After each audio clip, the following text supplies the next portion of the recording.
Hi all, welcome to KKS kitchen. இன்னைக்கு நம்ம பார்க்க போகிறது ரொம்ப இன்ட்ரெஸ்டிங்கான ஒரு ரெசிபி. நம்ம கல்யாண வீடுகள் எல்லாம் போனோம்னா சாம்பார் சாதம், அதுக்கப்புறம் இப்போ ரசம் சாதம், வத்த குழம்பு சாதம்னு இப்போ ட்ரெண்டிங்கில் போயிட்டுருக்கு. சாம்பார் சாதம் நம்ம யூஸ்வலாக பண்ணுறது தான். நிறைய பேர் வீட்டில் சாம்பார் தனியாக சாதம் தனியாக பண்ணி சேர்ப்பாங்க. அதை எப்படி ஒன் பாட்டில் பண்ணுறதுன்னு நான் சொல்லித்தரேன். ஆனால் இன்றைக்கி நம்ம பார்க்க போகிறது வத்த குழம்பு சாதம். எஸ், ஒன் பாட்டில் எப்படி வத்த குழம்பு சாதம் பண்ணுறதுன்றத நம்ம பார்க்கலாம். வாங்க கிச்சனுக்குள்ளே.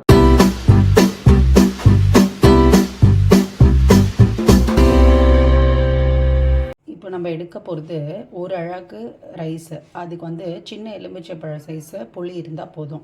நல்லா நீங்கள் ஒரு டம்ளர் தண்ணியில் ஒரு 1 hour சோக் பண்ணிவிடுங்க. இதை பண்ணும்போதே சைமல்டேனியஸாக அந்த ஒரு அழகு சாதம், அதாவது அரிசியை வந்து நல்லா ஊற வச்சிடலாம். குழம்புக்கு தானன்னு பார்த்திங்கன்னா இந்த வாட்டி நான் யூஸ் பண்ண போகிறது சுண்டைக்காய் மணத்தக்காளி வத்தல், கொஞ்சோண்டு வந்து கொத்தவரங்காய் வத்தல், இது மூணுத்தையும் எடுத்துக்கிறேன். மீடியம் சைஸ் தக்காளி, வெங்காயம் வந்து ஆப்ஷனல், வேணும்னா யூஸ் பண்ணிக்கலாம், பட் நான் இந்த வாட்டி போடல.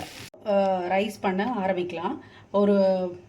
அதாவது நீங்கள் எது சாதம் வடிக்கிறீங்களோ, அதாவது இந்த மாதிரி எவர் சில்வர் குக்கரோ இல்லைனா இண்டாலியம், நீங்கள் எது ப்ரிஃபர் பண்ணுறீங்களோ அதில் ஒரு குழிக்கரண்டி நம்ம நல்லெண்ணெய் ஊற்றுறோம். அதாவது ரொம்ப பெரிய குழிக்கரண்டியில் இது போகிறோங்க. மொத்தமே அந்த ரைஸ்க்கே இது போதும். இப்போது எண்ணெய் நல்லா காயிடும். நான் ஒரு ப்ராசஸாக உங்களுக்கு சொல்கிறேன்.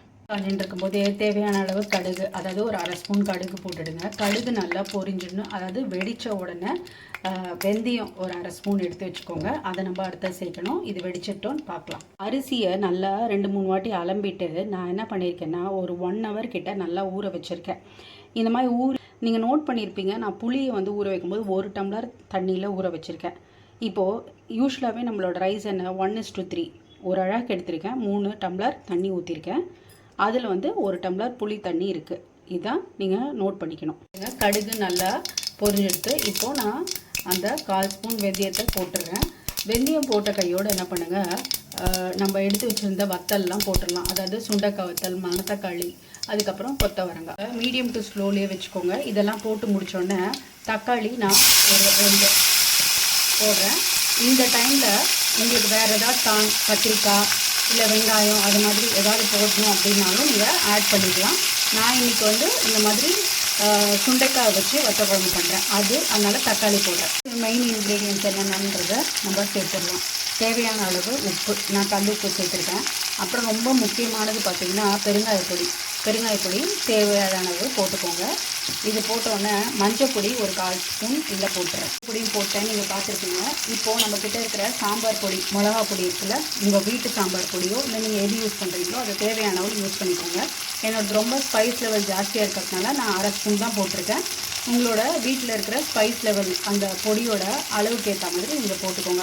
இப்போ இது எல்லாத்தையும் ஒரு வதக்கிட்டு இப்போ நம்ம என்ன பண்ண போகிறோம்னா அந்த புளி கரைச்சி வச்சுருக்கோம்ல, அந்த கரைச்சலை ஊற்றிடலாம். புளி கரைச்சலை ஆட் பண்ணிவிட்டேன். இது ஒரு கொதி வரட்டும். இது நல்லா கொதி வந்தோடனே நம்ம அரிசியில் தண்ணி அளந்து வச்சுருக்கோம்ல, அதை இதோட சேர்த்துற போகிறோம்.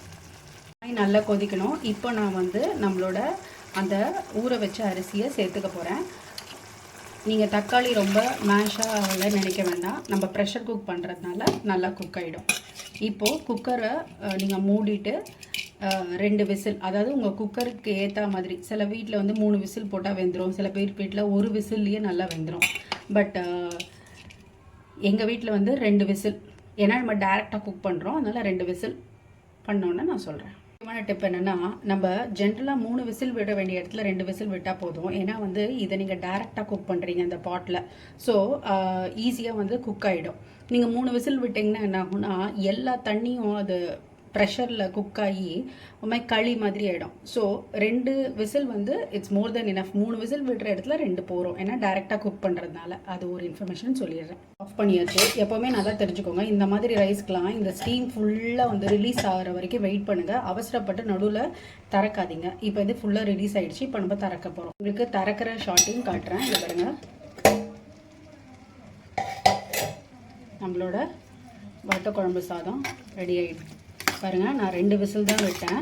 ஃபஸ்ட்டு நீங்கள் ஒன்று நல்லா தெரிஞ்சுக்கணும், ரைஸ் எவ்வளோ நல்லா குக் ஆகிருக்கு பாருங்கள். அதுக்கப்புறம் கன்சிஸ்டன்சி உங்களுக்கு வந்து களி மாதிரி இல்லாமல் இந்த மாதிரி லூஸாக இருக்குது. இந்த ஸ்டேஜில் உங்களுக்கு வேணும்னா நீங்கள் 1/2 டம்ளர் வெந்நீர் கூட ஊற்றி வச்சுக்கலாம். அண்ட் ஆல்வேஸ் ஒன்று ரிமெம்பர் பண்ணுங்கள், நீங்கள் குக் பண்ணி வச்சுட்டு இந்த பாத்திரத்துலேயே எப்போவுமே வைக்கக்கூடாது. இதை வந்து நீங்கள் தயவுசெய்து பாத்திரத்தை மாற்றி வச்சிடுங்க. அப்போது இல்லைன்னா இந்த ஹீட்லேயே என்ன ஆகும்னா இது நெக்ஸ்ட்டு ஸ்டேஜுக்கு போயிடும் இந்த கன்சிஸ்டன்சி, விச் மீன்ஸ் இன்னும் கொஞ்சம் டைட் ஆகிறதுக்கு நிறைய வாய்ப்பு இருக்குது. இப்போது நான் இதை வேறு பவுலில் மாற்றிடுறேன்.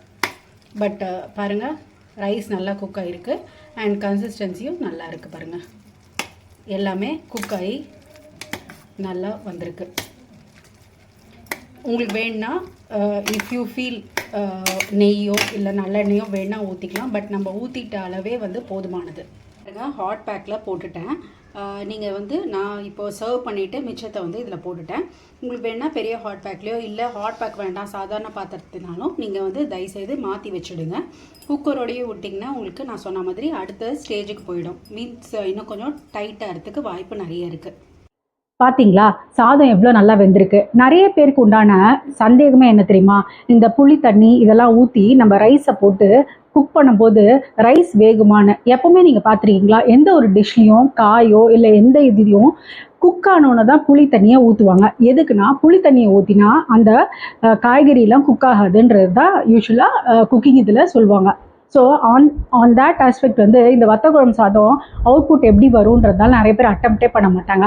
அதனால தான் நான் இன்றைக்கி உங்களுக்கு பண்ணி காமிச்சேன். நீங்களும் இதை ட்ரை பண்ணுங்கள். வீடியோ பிடிச்சிருந்தா லைக் பண்ணுங்கள், ஷேர் பண்ணுங்கள், மறக்காமல் சப்ஸ்கிரைப் பண்ணுங்கள். வேறு ஒரு நல்ல ரெசிபியோட நம்ம நெக்ஸ்ட் வீக் சந்திக்கலாம். தேங்க்யூ, பாய்.